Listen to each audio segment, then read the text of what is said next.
आज से ठीक 1 महीना बाद आखिर 1 महीने को कैसे प्रोडक्टिव बनाएं, कौन सी बातों का ध्यान रखें, अंतिम माह को कैसे प्रोडक्टिव बनाएं, इस बात को लेके हम आज चर्चा करेंगे।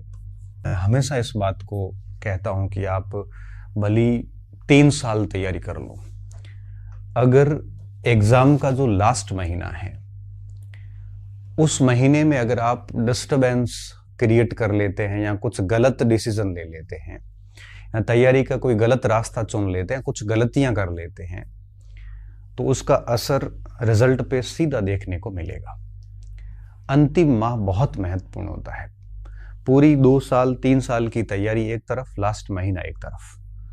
क्योंकि आप इसको आजमा के हमने देख लिया, हमने आजमाया तो कोई जानबूझ के नहीं आजमाता, आपको भी अनुभव होगा इस बात का।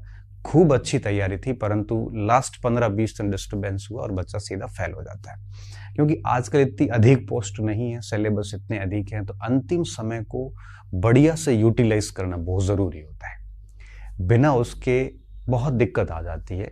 बस उन्हीं बिंदुओं पे हम बात करेंगे। तो इस समय कोई कोचिंग नहीं करनी है आपको, किसी भी प्रकार की कोई कोचिंग का मतलब यहाँ पे ऑफलाइन, ऑनलाइन और किसी भी प्रकार का कोचिंग संस्थान अब नहीं जाना इस समय आपको।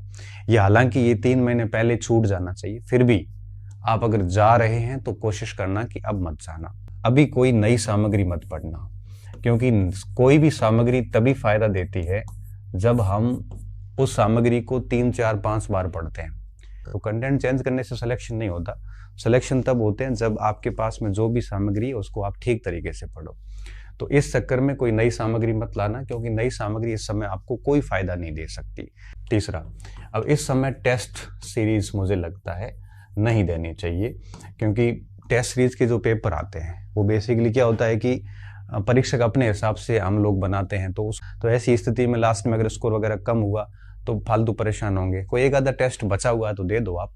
बाकी कोशिश करना कि अब मुझे लगता है कि टेस्ट सीरीज वगैरह से अब दूर हो जाना चाहिए, क्योंकि एक लास्ट जो महीना होता है वो कम्प्लीटली यूं कहिए कि खुद को टाइम देने का होता है, अपने मटेरियल को टाइम देने का महीना होता है।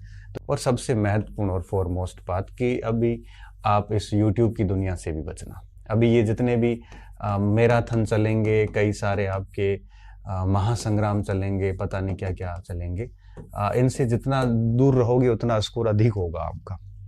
हालांकि आप जो मेरी इस बात से वास्ता नहीं रखते, आपको लगता है कि हमारे लिए मैराथन, महासंग्राम जैसे जो ये चलते हैं ये फायदेमंद है, आपको अगर ऐसा लगे तो आप उसको देख लेना। लेकिन मेरा अनुभव ये है कि आपको इस गलती का एहसास परीक्षा के बाद होगा कि सर ने सही कहा था कि इनमें अपना समय खराब करने की बजाय, क्योंकि आप 10 घंटे की एक मैराथन में आपको पता है आप कितना देख पाओगे, 100 प्रश्न, 150 सवाल, 200 सवाल।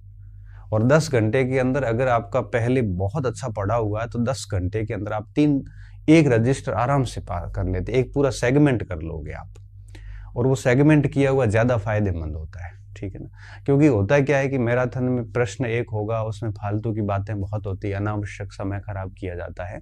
इसके अलावा किसी भी प्रकार का फालतू डिस्कशन का मतलब यहाँ पे ये फालतू के जो डिस्कशन है, निरर्थक डिस्कशन है, मतलब पेपर ऐसे आएंगे वैसे आएंगे, इन चीज़ों में मत उलझना।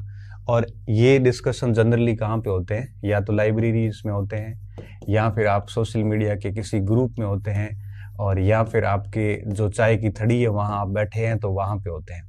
मुझे लगता है कि अगर कहीं पे भी ऐसी चीज़ें हो रही हैं तो आप उनसे दूर हो जाइए।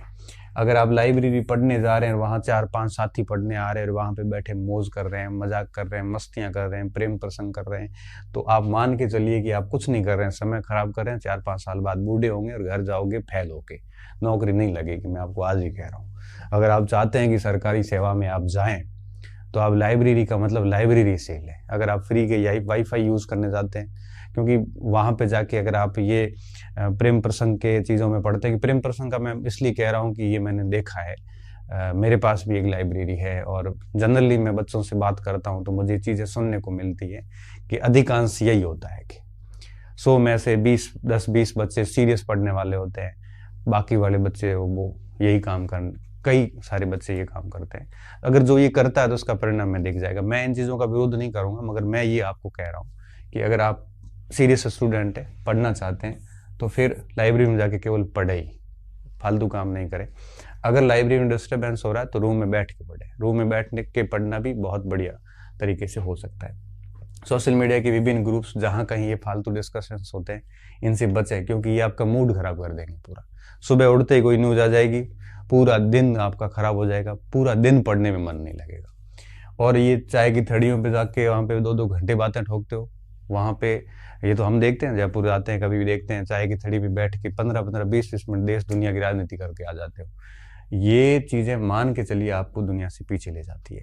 तो इन सब से बचें। और ये ऐसा दौर है, इस समय आपको एकांत की आवश्यकता है।